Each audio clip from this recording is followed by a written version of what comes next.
namin Pipiliin Gastel, handa na. Wala na. Kailangan kong mailigtas. Yes, Miss Chapter 6. Ito pa rin po ang pangako sa mga.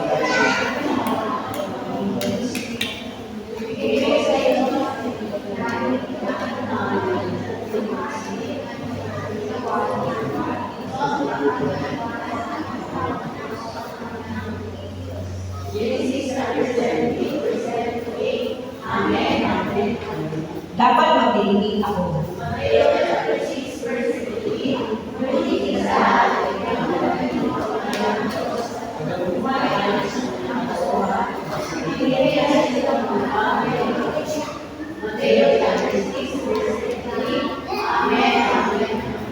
Kailangan kong magmana ng pananampalataya. Hosea chapter 24, verse 15. Wala kayong maglingkod.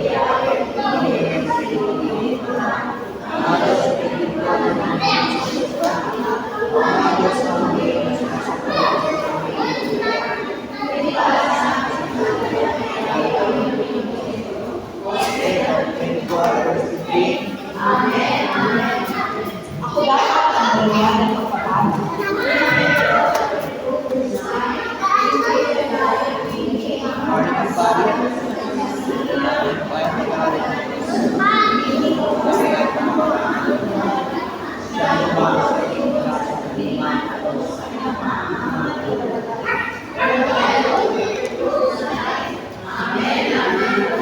Shema Peaceful Church.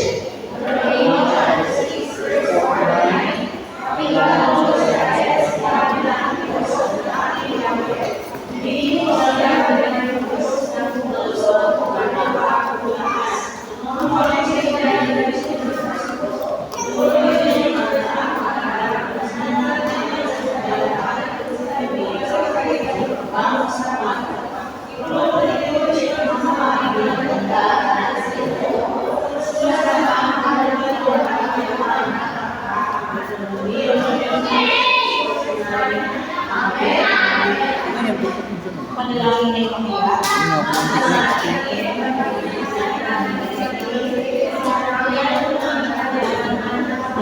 Shout out music.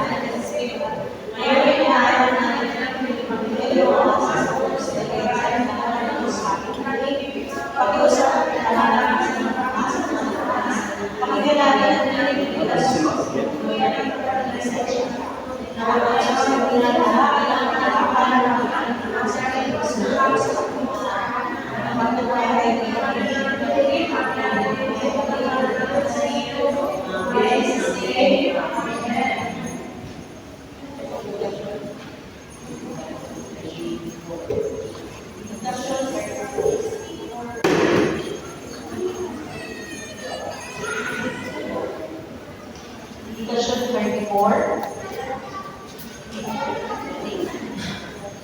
35, 36. Ay, 34 ba?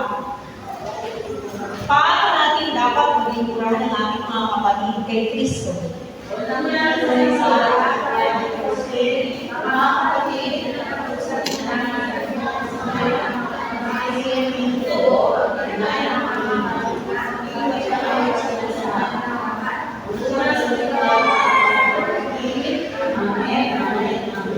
Ano ang layunin ng Kristiyano?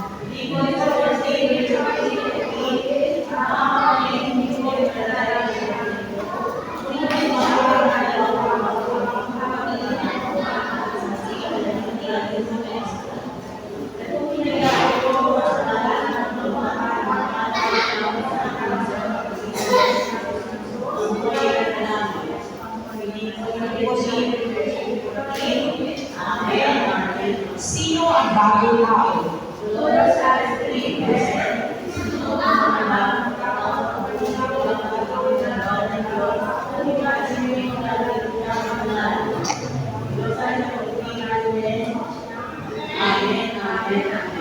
Anong uri ng pag-uwi ang dapat naglayin ng isang tao may pag-asa sa Panginoon?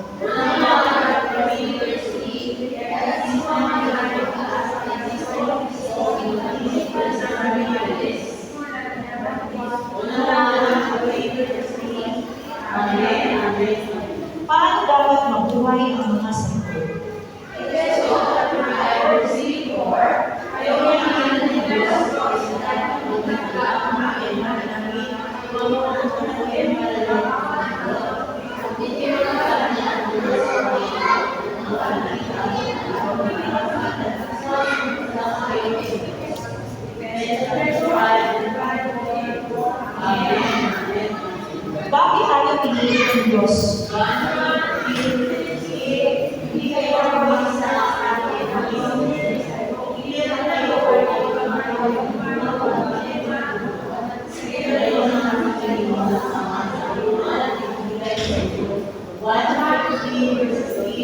Amen. Amen. Ano ang mga buhay ng Espiritu?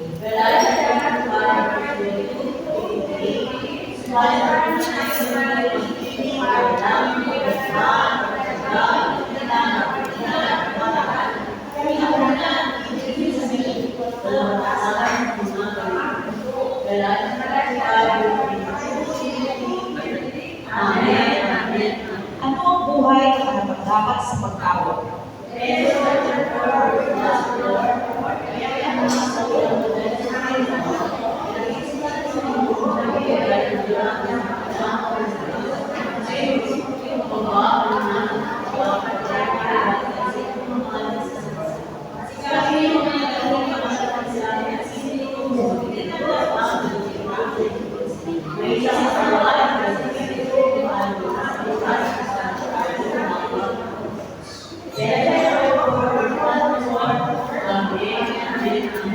Anong uri ng buhay ay isang buhay na lumalago kay Kristo sa lahat ng bagay?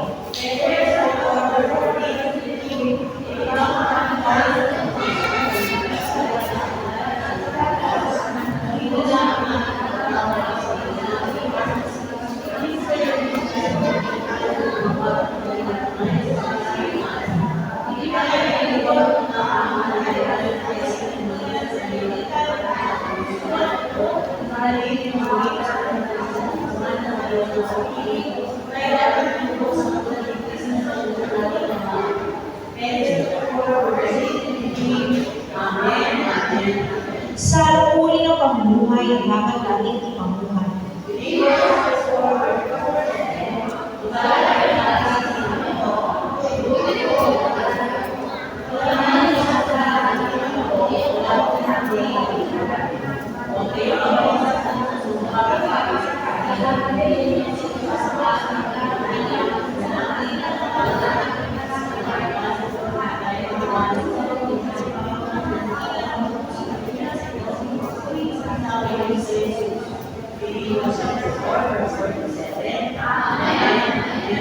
Ano ang dapat sa isang Kristiyano?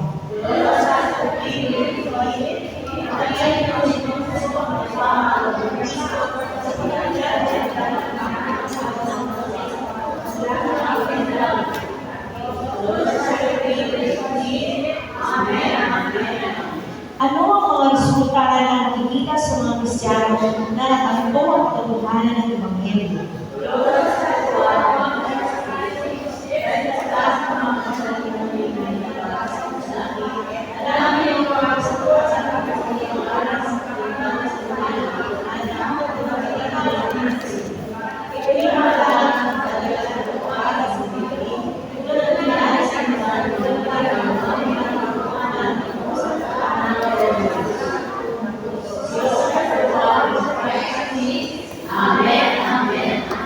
Anong uri ng pananampalataya ang pananampalataya na walang gawa?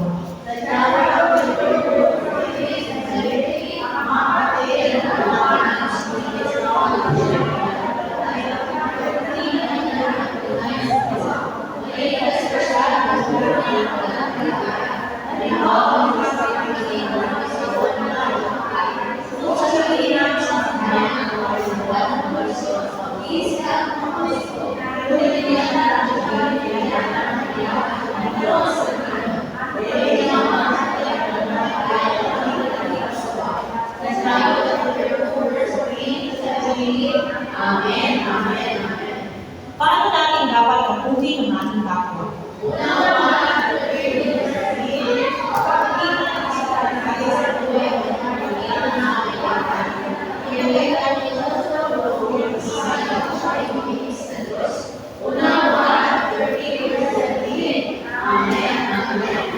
Sino ang may-ari ng lahat ng kayamanan?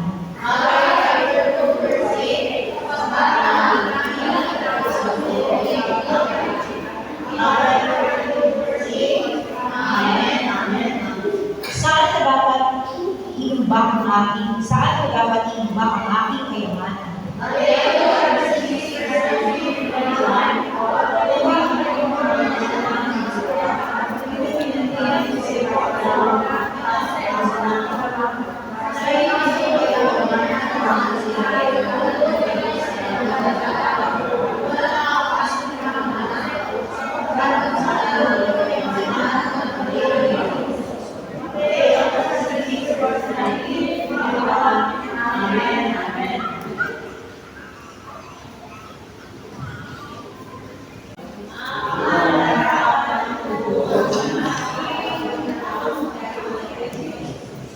Ang narapat na tugon sa ating kaaway ayon kay Kristo.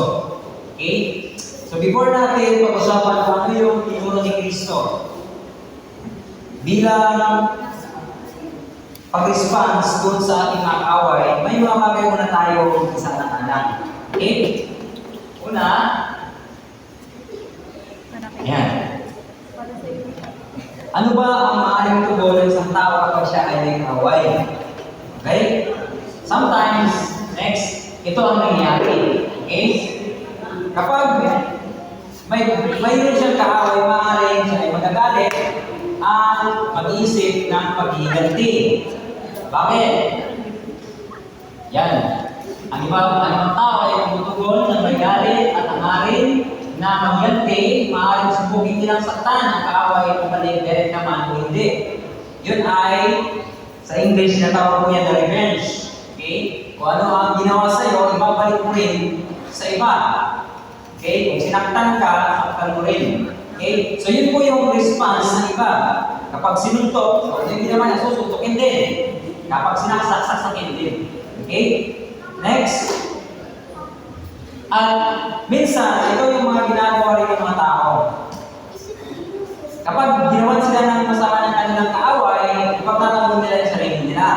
Ang iba ay maaaring maging dispensibo. At subukin ipagtanggol ang kanilang mga sarili, sinisisi ang kaaway.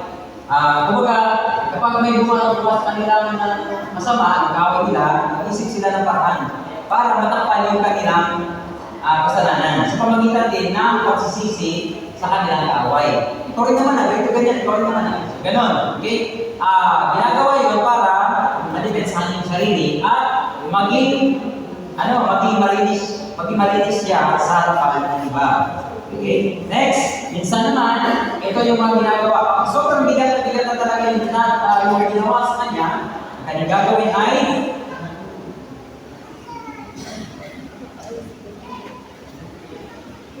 sasampahan ng kaso, ipapakulong. Ang ibang tao ay naniwala na gusto sa katarungan, gusto nila makita na mapaparusahan ang kaaway dahil sa kanilang mga ginagawa. Actually, yung Pilipinas naman, meron namang justisya talaga. Diba, may pumatay, makukulong talaga yung pumatay. Yun talaga ang basically na hinihingan natin sa batas natin. Actually, kung ano yung batas natin, inaalaw yun ay binibigyan ng permission ng Panginoon. Okay? So kaya si Pablo nung inakusahan siya, kukulungin na sana siya, hindi siya natakulong agad. Sabi ni Pablo, hindi mo na ako ipapakulong kasi ako yung mano. Kasi kapag lumano ka, may ililinis mo na, mapakulungin. Okay? So, sa husgado muna tayo, sabi ni Pablo. Kaya, mababasa namin sa scripture, sa writing series ko, yung pag-depensa niya sa sarili niya. Kung na-innocent, na-mismo siya innocent.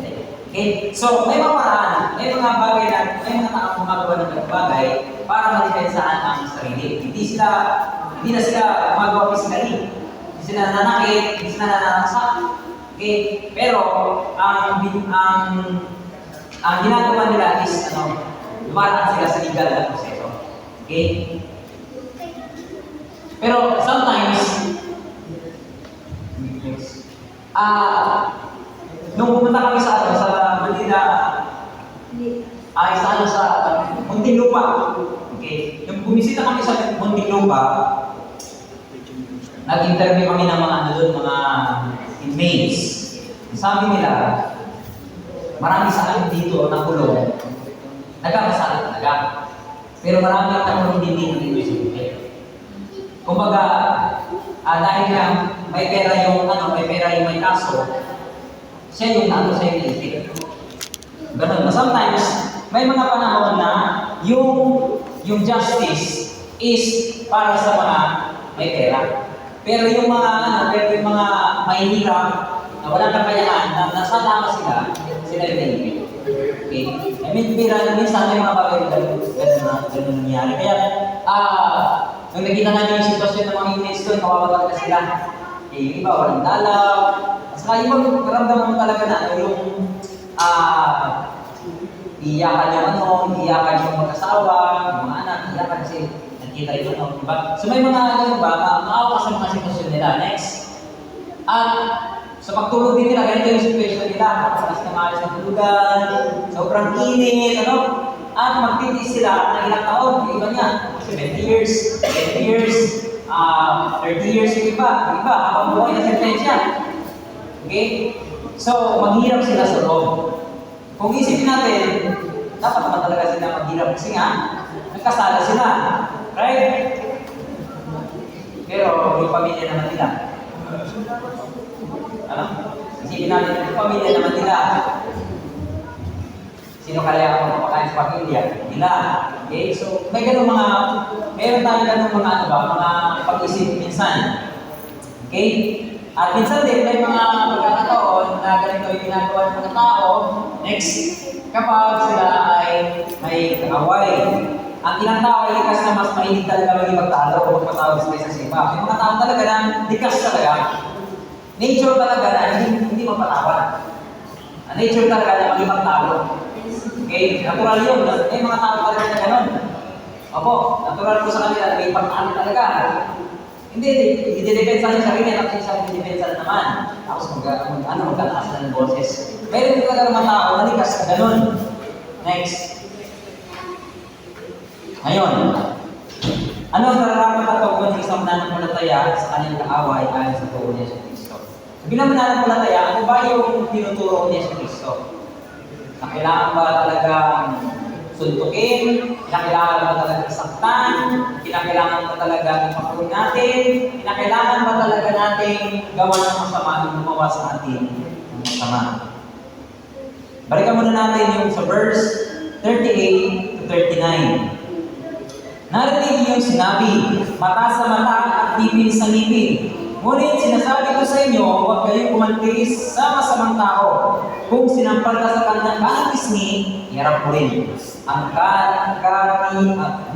iharap mo rin sa kanya ang kaliwa. Na bulol po. Okay? Iharap mo rin sa kanya ang kaliwa. Ano yung sabihin po nun? Ibig sabihin po, huwag kumante ng karaasan. Inuturo po ni Kristo kapag ginawan ka ng masama, huwag mong gantihan ng karaasan. Okay po? Malinaw po na sinabi mismo ni Kristo. Nagmumula po ito mismo sa bibig ni Kristo habang natuturo siya sa bundok. Ito po yung pinaka-memorable sermon, message ni Kristo. Ayon sa kanya, huwag tayong gumanti ng karahasan. Bakit? Ano ba yung mensahe ng pagsampal sa kabila? Kalipat ka, ano ba mensahe niyo? Okay, next. Yan. Yung pagsampal sa kabila, ito, ganong sampal, sa panahon nila noon, yung mga Hudyo, napakabastos po yun. Tinatanggalan mo ng karangalan ng isang tao. Halimbawa, kapag may asawa ka, tapos sa public, sinigaw-sigawan mo, tinatanggalan mo ng respeto yung asawa mo. Delikadesa katawag. Delikadesa ba yun? Tinatanggalan mo ng delikadesa. Kumbaga, tinatanggalan mo siya ng authority niya. Okay? Opo. Kaya, yung magsampal sa ganun, sa public, pag sinampal ka sa kilan, masampal mo rin. Ganun sampal, napakabastos ko yun talaga. Okay lang po, nasampal niya ganito. Okay lang yun. Pero pag ganito, yun po ay napaka-insulto po sa panahon ng mga Hudyo yun. At tandaan ninyo ulit, ginuro ni Kristo, kapag sinampal ka sa kanila, masampal ka sa kanila rin. Next. Yan po. Yung po ay paghamon sa karangalan. Sa sino ng kulturang Hudyo, ang kanang pisngi ay tinuturing na panig ng karangalan. Kanan. Karangalan ng isang tao yun. Hindi lang sa parin mo sa kabila. Pero pag sa kabila na, delikado ka na. Ang pagsampal dito ay isang direktang paglamastangan sa reputasyon at katayuan sa lipunan ng isang tao. Okay? Natanggalan mo siya ng kanyang karangalan. Okay? Next. Kung papansin natin sa Exodus chapter 21 verse 24, sinabi niya, sabi niya, mata sa mata, ngipin sa ngipin, kamay sa kamay, paa sa paa. Yun po ay utos ng Diyos din. Ngayon, ibig sabihin ba nito, kinontra ni Kristo yung utos din ng Panginoon noon? Balikan natin yung konteksto ng Exodus, yan muna. Exodus chapter 21 verse 24. Ano bang konteksto dito? Bakit may utos talaga ng Panginoon na mata sa mata, ngipin sa ngipin? Kasi sa panahon dito, ang mga Israelita ay makasalanan talaga. Pumapatay na sila, hindi na nakukontrol talaga yung kasamaan sa panahon nila. Kaya nagutos ang Panginoon para makontrol yun. Sige, kung may magpapatay, parusahan. Gagalit sa Panginoon yun. Ang Panginoon mismo ng desisyon na parusahan. Kaya kapag mayroong hatulan ng parusa, may pag-usap muna si Moses sa Diyos. Kasi ang Diyos ang desisyon ng panahon nila. Kasi wala pa silang hari. Kasi yung hari is si Saul na. Yung first king sa Israel. Okay? Kaya yung ngipin sa ngipin, mata sa mata, utos ng Panginoon yun para makontrol yung kasalanan doon sa Israel. Or, sa kasalanan ng mga Israelita. So ngayon, yung sa 39, makikita natin, hindi ko na-post dyan, sabi dito, ngunit sinabi ko sa inyo, huwag kayong gumanti sa masamang tao kung sinampal ka sa kanang pisngi, hirap mo rin sa kanya ang kaliwa. Kung sinabi niya sa Kristo, huwag tayong gumanti ng masama. Ang sinasabi niya dito is, mas binibigyan niyang liwanag. Yung utos ng Panginoon, yung Exodus chapter, kanina. Kasi bakit? Tingnan nyo. Kahit patayin natin yung tao, hindi maubos yung tao. Maubos lang yung mga tao sa mundo, hindi pa ma-ligo itong kasamaan. Kasi sinasabi niya sa Kristo dito, na mas may ginagawin natin. Huwag lang tayo matingin.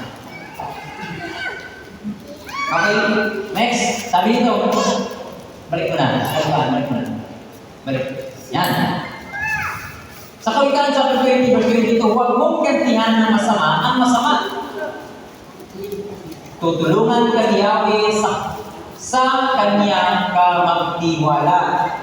Okay? Ang Diyos mismo na utos, huwag mong gantihan. Kapag ginawa ka ng masama, huwag mong gantihan. Utos niyo ng Panginoon.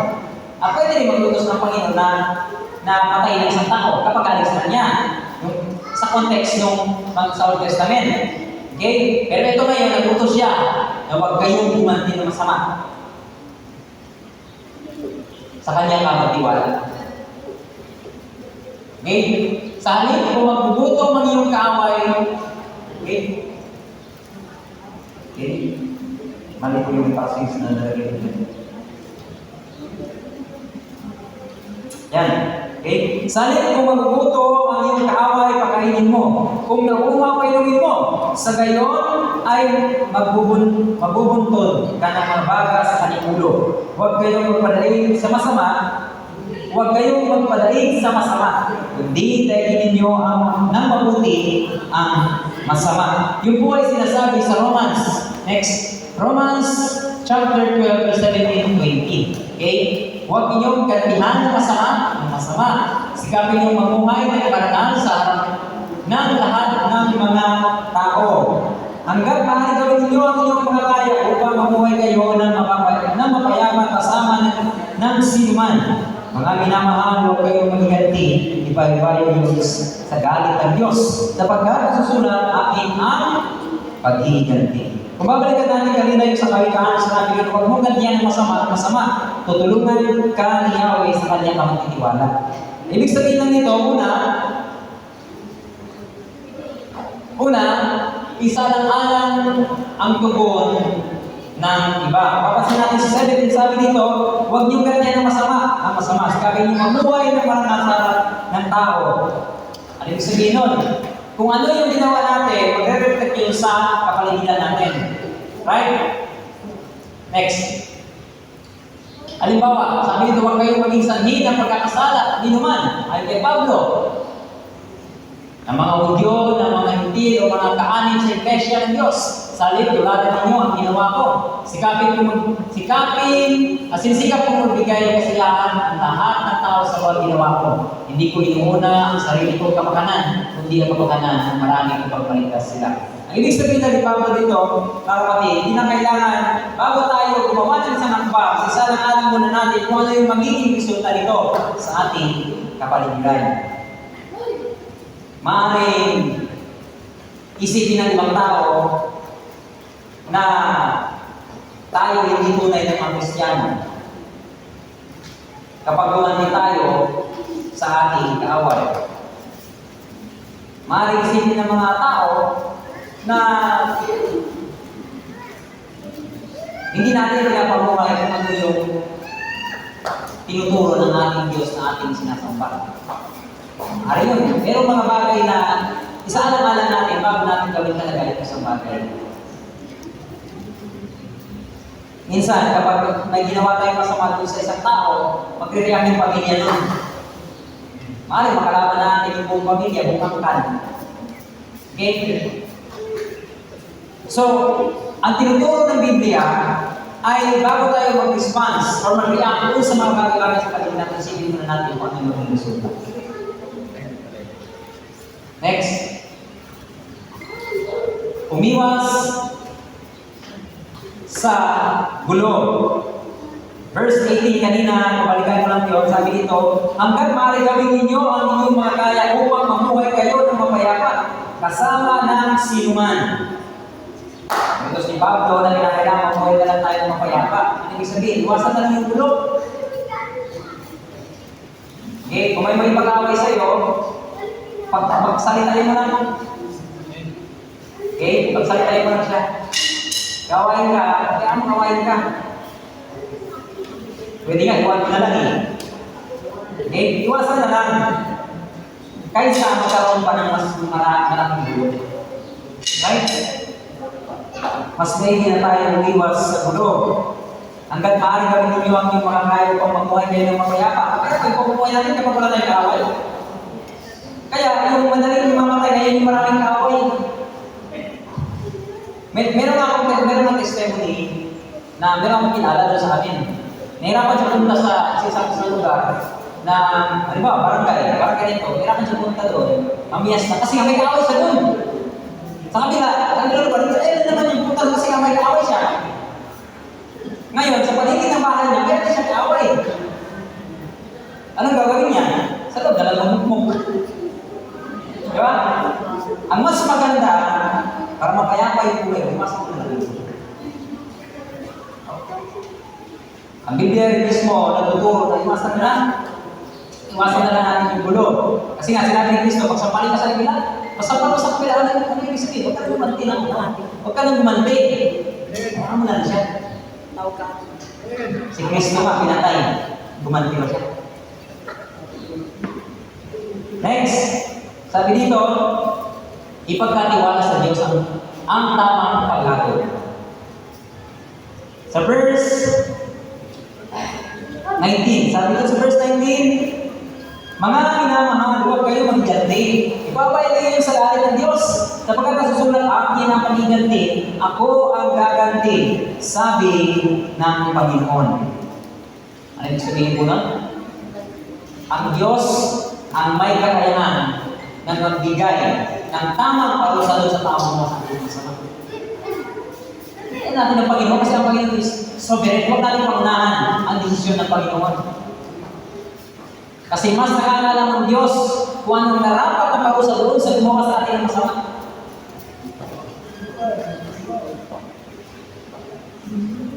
Kasi kapag gagawa tayo ng iba tayo sa tao eh. Okay? Kapag gagawa tayo ng hambal talaga, parang hindi tayo nagkakamalit. Opo, marami tayo nagkakamali sa ating mga desisyon. Kaya mas maigi na pagkatiwala natin sa Panginoon, sinapal mo, ginawa mo ang masama. Sige. Diyos na ang bahala. Amen. Kasi ang Diyos naman ang may kakayahan magparusa sa nagkakasala. Next, sabi dito, doon lang atin naman. Yan. Mahabag sa hindi habag-habag. Ako, ano ba itong tinuturo ni Jesus? Sabi niya kanina, pag sampalin ka sa kabila, pasampal ka rin sa kabila. Ngayon, kahabagan mo, yung hindi kahabag-habag. Hindi deserving ka. Hindi deserving na kawan mo. Balikan natin yung sinabi ni Apostol Pablo sa verse 20. Sabi na dito, sabi, kung magugutom ang inyong kaaway, ako, pakainin mo. Kung nauhaw ka, inumin mo. Sa gayon ay magbubunton ka ng mga baga sa kanyang ulo. Huwag kayong magpadaig sa masama. Kundi, daigin ninyo na mabuti ang masama. Mapapahiya yung tao mo sa yung masama. Kasi ginawa mo siya mabuti. Ginawa mo siya ng mabuti. Pero ako testimony, yung nanay ko, binato ng kaldero. Ano ba ito sa kanya ng kaldero? Yung sinusuportahan namin. Yung suportahan namin ba? Financial. Pagkain, pera, bigas, lahat. Suportahan namin. Binato siya ng kaldero. Ngayon, may yung bata ang bumato sa nanay ko ng kaldero. Naaway mo rin. Hindi ka na ibigas. Hindi deserve sa atin dyan yun eh. Kasi nang-away, hindi na ito ang kaldero. Pinapangalagahan na kayo, binibigyan ng kung ano pa kailangan, tapos babatuhin ka ng kaldero, di ba? Ako, ano yun? Napakasama na ginawa niya. Kaya siguro, mapapahiya yun. Ano? Okay, ang sabi ng Panginoon, gawan mo na siya ng mabuti. Kapag sampalin ka, hayaan mo na lang. Sampal mo na ng kabila, gawan mo pa rin siya ng mabuti. Yung tatay ko, yung cases na in-scam, yung tatay ko ng sekretaryo niya. Yung nagbigay pa ng instruction sa kanya, yung sekretaryo niya. Alam niyo ba na sabi ng kanya, sabi ng sekretaryo, sabi niya, wala na accomplishment si Dato yung tatay ko. Accomplishment yan, record niya doon sa pataas. Wala nang accomplishment kasi nga, dinelete niya yung mga files. Yung mga report na natin, dinelete niya. Yung mga picture, dinelete lahat. Kaya ginawa ng tatay ko, binigyan pa rin ang tuto. Binigyan ng pera. Diba? So may ibig sabihin pala, kaya natin. Ano? Kaya pala ng tao. Kasi yung mga nauna mananampalataya, hindi sila umante. Tingnan niyo po sila, si Pedro, nung pinapasok ko sa pabaliktad, nagigante ba yung mga mananampalataya ito? Hindi. Si Felipe, at iba pa mga apostol, may apostol na ginagawa sa krus, pinakala sa text na krus, pero nabipreach pa siya. Diba? So, ibig sabihin pala mga kapatid, likas dapat sa atin na mga mananampalataya ang hindi paghihiganti. At habagan natin ang dapat habagan. Ano? Si Yesu Cristo, namatay po siya para sa atin. Hindi po tayo deserving na mamatay siya para sa atin. Kasi tayo po talaga yung nagkasala. Walang sino sa atin ay mawin. Ngunit si Jesus ay namatay para sa atin. Hindi tayo deserving. Masalanan tayo. Yung si Yesu Cristo namatay para sa atin. Nandun po yung habag ni Jesus sa atin. Manatiling gumawa ng mabuti sa kabila ng tigati. 21. Huwag kayong magpalain sa masama, kundi daigin ninyo na mabuti ang masama. Ibig sabihin, sabi ka dito kanina, manatiling gumawa ng mabuti sa kabila ng tigati. Kahit nahirapan ka na nasasaktan ka, gumawa ka pa rin ng mabuti. Amen? Gawa mo pa rin sila ng mabuti. Ayon sa ating pinag-usapan na ang pagtugon sa karahasan sa pamagitan ng karahasan ay hindi sagot. Ang pagtugon daw sa karahasan din ang gagawin mo, hindi mo sagot yun. Sa halip, sikapin natin tumugon sa pamagitan ng pagiging mahinahon. Habag, kapayapaan, at pagpapala. Imbis na curse, imbis na gawin natin sila ng masama, pagpalain natin sila. Sapagat ito ang narapat na tugon ng isang mananampalataya na ayon sa katuruan ni Yesu Cristo. Si Cristo po mismo ang nagturo na huwag tayong umanti ng masama sa mga taong gumawa sa atin ng masama. Amen? Verse 43 to 48. Sabi dito, narinig niyo yung sinabi, ibigin mo ang iyong kaaway. Panginoon, tama na yung kanina Panginoon na napasampalan sa kanila. Bakit ibigin pa? Narinig niyo yung sinabi, ibigin mo ang iyong kapwa at pamuhian mo ang iyong kaaway.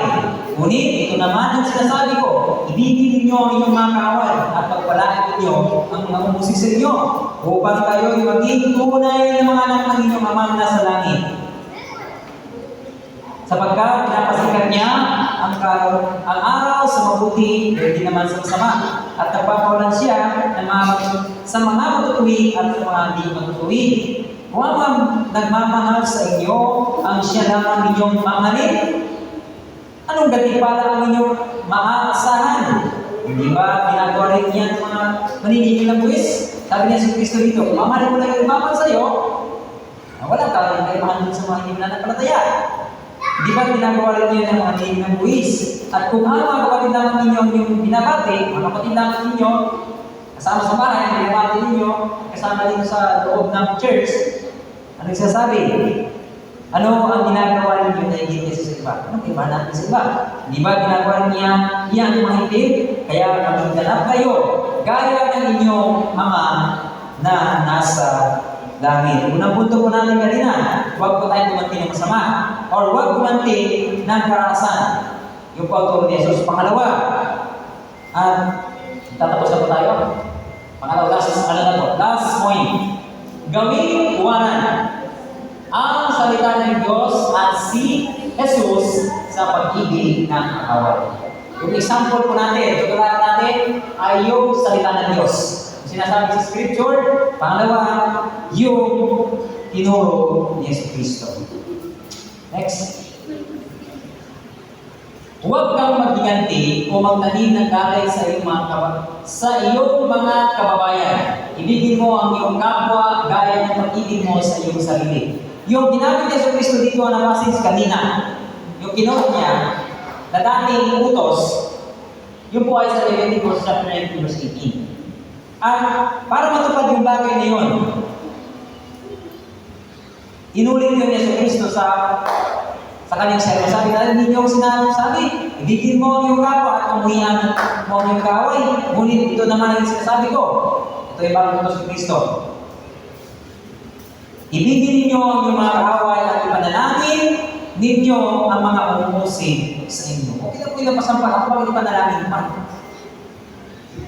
Ano ba yung ibig sabihin pa na naman na namin? Bakit kinakatahan natin sa ito? Pray. Ako may pray na.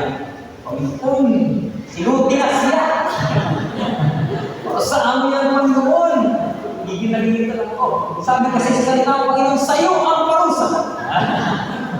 Manila yung context natin, ano? Bakit kaya? Next. Sabi dito,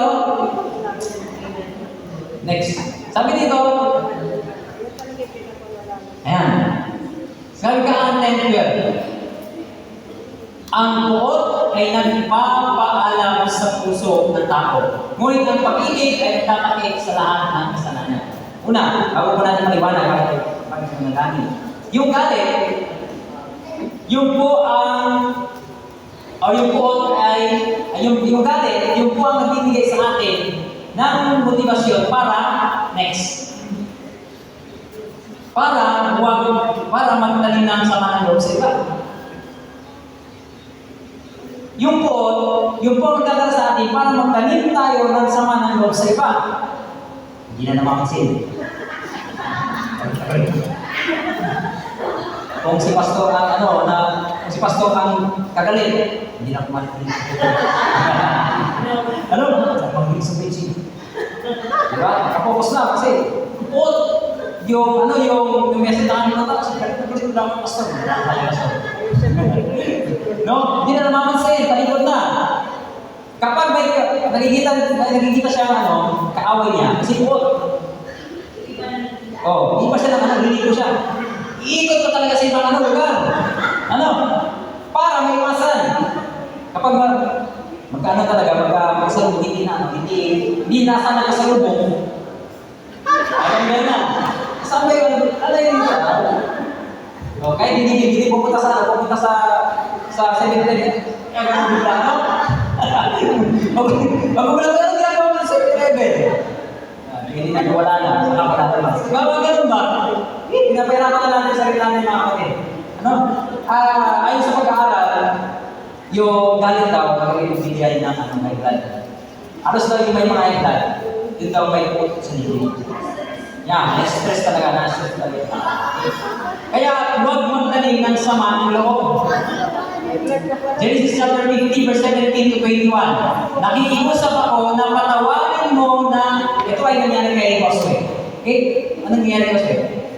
Bago yan, pangyayari, si Josue, binenta siya ng mga kapatid niya. Hinubaran, binubupa. Tapos, ano ba ginawa? Hululog pa doon sa balon. Napakasakot na ginawa niya kasi nga, si Joseph, nagsiselo sila. Kamali ako. Nagalit kasi sila sa kapatid na nagsiselo siya. Si mahal na mahal ng kanilang ama, si Joseph. Ngayon, anong sinabi ng tatay ni Joseph? Nung si Joseph ay napunta na doon sa Egypto at naging siya, mayroon na siya mataas ng pagkulang.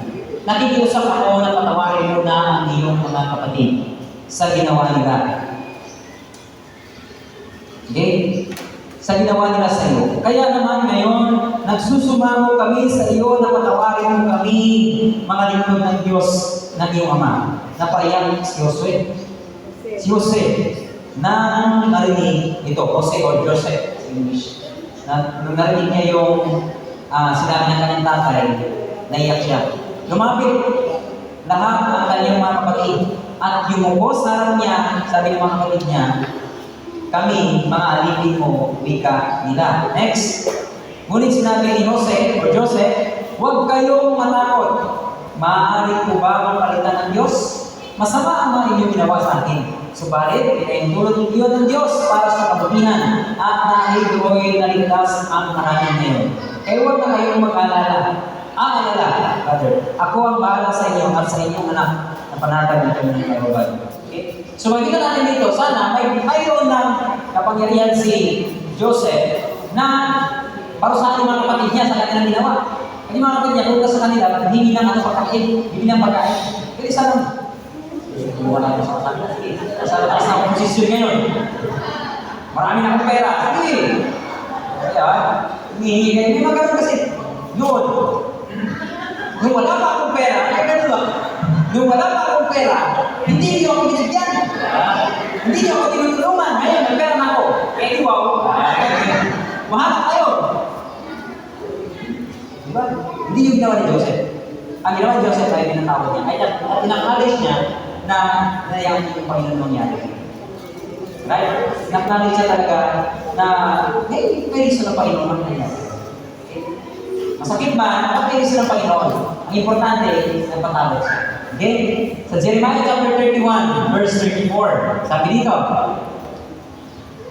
hindi na nila kailangan tularan o turuan ang isa't isa sa sabihin at sabihin kilalanin mo si Yahweh sapagkat ako'y makikilala nila lahat mula sa pinaka-aba hanggang sa pinakadakilan sapagkat patatawarin ko sila sa kanilang kasalanan at kalilimutan ko na ang kanilang kasamaan. Ang Diyos na si Yahweh, grabe yung kasama ng mga Israelita. Sumasama sa Diyos. Si Jeremiah, iyak na siya. Bakit siya umiyak? Kasi nga walang pagbabago sa mga Israelita. Ganun pa rin. Tuloy-tuloy pa rin yung buhay ng mga Israelita. Umiyak na siya. Sabi ng Panginoon, sapagkat patatawarin mo sila. kanyang pagkakasala. Sobrang bigat na ginawa nila ang kalimutan ng Diyos ng kanyang kasalanan. Ay, ibig sabihin, anong tinuturo ng Panginoon ngayon sa atin? Forget and forgive and forget. Forget. Okay? Magpatawad tayo at kalimutan yung mga nagawa nila sa atin. Ang pagtunay ng isa na hindi kami. Mumulong na ako. Ang paglimot sa ginawa ng ating kaaway sa atin, yun ay tunay na pagpapatawad.